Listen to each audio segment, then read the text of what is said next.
तो रुकिए good Ram morning, sir. नमस्कार। अरे कौन है भाई, इतना तेज बोल के आप हमें सर डरा ही आप दिए। हमको नहीं पहचाना? कोई आवाज से कैसे पहचानेगा। आप जो भी है कृपया करके आप मेरे सामने आए। सर हम बिग बॉस और हम बहुत बड़े अच्छा फैन हैं। अच्छा, बहुत बढ़िया, थैंक यू थैंक यू। खुश मत होइए सर, हम आपके फैन नहीं बायोलॉजी के फैन हैं। सर हम आपकी वीडियो देखा था प्रकाश संश्लेषण वाला, अच्छा। जिसमें पेड़ पौधे अपना भोजन खुद बना रहे हैं। लेकिन वह वीडियो देखने के बाद हमारे मन में एक विचार आया, जो पेड़ पौधे होते हैं वे अपना भोजन कहाँ पे बनाते हैं? कृपया कर आप इसके बारे में बताएं। Okay okay. लेकिन ध्यान रहे सर, आपको ठीक है ऐसे ठीक है। समझाना है जिससे हमको समझ में आ जाए। ये बिग बॉस में अब आपकी इस कंफ्यूजन को दूर करता हूँ। तो जैसे कि हम लोग जानते हैं कि बिग बॉस ने हमारी वीडियो देखा था, जिसमें बिग बॉस बहुत ज्यादा कंफ्यूज है कि जो प्लांट होते हैं वो अपनी भोजन को पौधे के किस हिस्से में बनाते हैं। तो आज हम उसी के बारे में चर्चा करेंगे। जैसे कि हम लोग जानते हैं, जो हम लोग अपने लिए भोजन बनाते हैं उसके लिए एक घर में एक स्पेशल जगह होती है, एक विशेष जगह होती है, जिसे हम लोग किचन बोलते हैं, यानी कि रसोई घर के नाम से जानते हैं। ठीक वैसे ही प्लांट में यानी कि वृक्षों में पौधों में भी एक स्पेशल जगह होता है, एक विशेष स्थान होता है, जिसे हम लोग क्या बोलते हैं, क्लोरोप्लास्ट यानी कि हरित लौट के नाम से जानते हैं। तो आइए अब हम लोग इसी रसोई घर यानी कि इसी क्लोरोप्लास्ट के बारे में बात करते हैं और एक एक इसके चीज के बारे में डिस्कशन करेंगे और बात करेंगे और ठीक से समझेंगे, और बिग बॉस को भी समझाना है, वरना वो तो हमको यूट्यूब से हमेशा के लिए टर्मिनेट कर देंगे।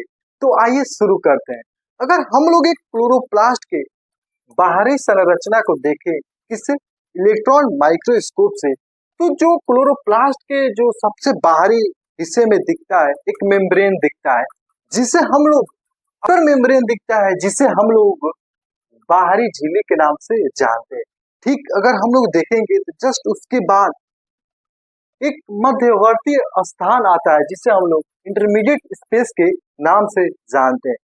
मध्यवर्ती यानी कि इंटरमीडिएट स्पेस के बाद अगर हम लोग जैसे अंदर की ओर एंट्री करेंगे तो एक और मेम्ब्रेन आता है, जिसे हम लोग इनर मेम्ब्रेन के नाम से जानते हैं। यहाँ पे आप लोग देख रहे हैं कि क्लोरोप्लास्ट के अंदर बहुत सारे ऑर्गेनेल्स देखने को मिल रहा है। यहाँ पे जो छोटे छोटे दिख रहे हैं बिंदी बिंदी, ये क्या है, राइबोसोम है। और यहाँ पे जो छोटे छोटे गोले गोले पैच दिख रहे हैं, इसे हम लोग थाइलाकॉइड मेम्ब्रेन बोलते हैं। तो आइए अब सबके बारे में छोटा छोटा डिस्कशन करते हैं। स्ट्रोमा, जो स्ट्रोमा होता है यह एक एक्वस क्या होता है, एक्वस फ्लूइड होता है, यानी कि द्रव्य पदार्थ होता है, जो कि क्लोरोप्लास्ट में क्या होता है, उपस्थित होता है। अगर उसके नीचे अगर हम लोग बात करें ल्यूमेन के बारे में, तो जो ल्यूमेन होता है वो थाइलाकॉइड, जो थाइलाकॉइड होता है उसमें ल्यूमेन उपस्थित होता है। लेमेला की बात करें तो जो लेमला होता है वो क्या होता है, एक बैंड होता है, जो एक थाइलाकॉइड से दूसरे थाइलाकॉइड को क्या करता है, बांध के रखता है, उसे अटैच रखता है।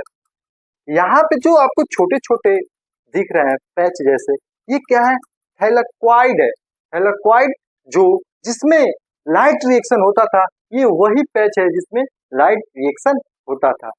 वहां पे अगर बात करें यहाँ पे ग्रेनम के बारे में, तो जो ग्रेनम होता है, जब बहुत सारे जब थाइलाकॉइड मेम्ब्रेन जब एक साथ मिल जाते हैं, उसे हम लोग ग्रेनम के नाम से जानते हैं।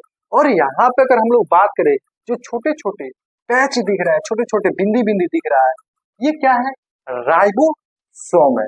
यहाँ पे हम बात करेंगे लाइट और डार्क रिएक्शन के बारे में, कि जो लाइट रिएक्शन होता है और जो डार्क रिएक्शन होता है वो क्लोरोप्लास्ट के किस भाग में होता है। तो पहले हम लोग बात करेंगे लाइट रिएक्शन के बारे में, यानी कि प्रकाश अभिक्रिया के बारे में। तो जो प्रकाश अभिक्रिया होता है, हमने उस टाइम बताया था क्लोरोप्लास्ट के थाइलाकॉइड में होता है। थाइलाकॉइड में क्यों होता है, क्यों नहीं स्ट्रोमा में हो जाता है। थाइलाकॉइड में इसलिए होता है क्योंकि क्लोरोप्लास्ट के थाइलाकॉइड में एक मेम्ब्रेन पाया जाता है जो कि सनलाइट को एब्जॉर्ब करके वो क्या बनाता है, कुछ रासायनिक पदार्थों को बनाता है, यानी कि कार्बोहाइड्रेट एटीपी एनएडीपीएच को बनाता है। इसलिए जो लाइट रिएक्शन है वो थाइलेकोइड में होता है, क्योंकि इसके पास लाइट को एब्जॉर्ब करने के लिए एक थाइलेकोइड मेम्ब्रेन होता है। समझे, बूझे कि नहीं? अब हम लोग बात करेंगे डार्क रिएक्शन के बारे में, जिसे हम लोग केल्विन साइकिल के नाम से जानते हैं। हमने उस टाइम बताया था कि जो डार्क रिएक्शन होता है वो क्लोरोप्लास्ट के स्ट्रोमा में होता है। स्ट्रोमा में इसलिए होता है क्योंकि इसके पास, स्ट्रोमा के पास लाइट को एब्जॉर्ब करने के लिए कोई मेम्ब्रेन नहीं होता। इसलिए जो डार्क रिएक्शन होता है, जो डार्क अभिक्रिया होती है, वो स्ट्रोमा में होता है। उस टाइम हमने बताया था डार्क रिएक्शन हो या लाइट रिएक्शन है, वो क्लोरोप्लास्ट में ही होते हैं। ये रहा पौधे का रसोई घर। क्या आपको कैसा लगा रसोई घर? समझ में आया? आप सब बूझे इसको? तो अब बारी आती है हमको बिग बॉस से पूछने के लिए। तो बिग बॉस जी, क्या आपको समझ में आया? हाँ सर, बिल्कुल बिल्कुल समझ में आ गया सर। और मैं आशा भी करता हूँ कि जो बच्चे इस वीडियो को देख रहे हैं उनको भी समझ में आ गया होगा। अगर आप सबको भी समझ में आ गया होगा तो वीडियो को लाइक, और अगर आप चैनल पे नए हैं तो आप इनके चैनल को सब्सक्राइब करना बिल्कुल भी थैंक यू, ना थैंक यू, भूलिएगा। Thank you. Thank you Ram sir.